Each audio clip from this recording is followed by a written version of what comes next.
ये कहानी एक पुराने समय की है, जब एक बगुला एक तालाब के किनारे रहता था। वह बगुला अब बूढ़ा हो चुका था और मछलियों को पकड़ने में कठिनाई महसूस करता था। उसे समझ नहीं आ रहा था कि अब वह अपना पेट कैसे भरेगा। एक दिन बगुला ने एक चाल सोची। वह तालाब के किनारे उदास होकर बैठ गया और मछलियों से कहा, मुझे अब इस तालाब को छोड़कर जाना पड़ेगा। मैंने सुना है कि जल्दी ही इस तालाब का पानी सूख जाएगा और तुम सारी मछलियाँ मर जाओगी। मुझे तुम सबकी बहुत चिंता हो रही है। मछलियाँ ये सुनकर बहुत घबरा गईं और बगुला से पूछा, बगुला भाई, इस तालाब का पानी खत्म हो जाएगा तो हम क्या करेंगे? आप ही हमें बचा सकते हैं, हमें बचा लो।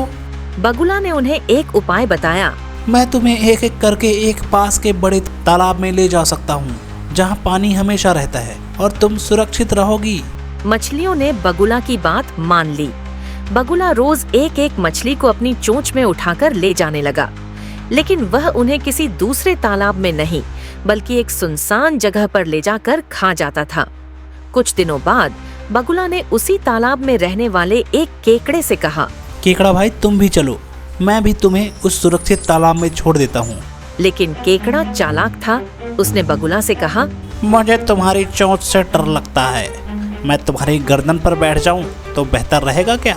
बगुला मान गया और केकड़ा उसकी गर्दन पर बैठ गया। रास्ते में केकड़े ने देखा कि बगुला उसे तालाब की बजाय उसी सुनसान जगह की ओर ले जा रहा है जहां वह बाकी मछलियों को खा चुका था। वहां सिर्फ मछलियों की हड्डी नजर आ रही थी। केकड़ा तुरंत समझ गया कि बगुला धोखा दे रहा है। गुस्से में केकड़े ने अपनी मजबूत पकड़ से बगुला की गर्दन दबा दी और उसे मार डाला।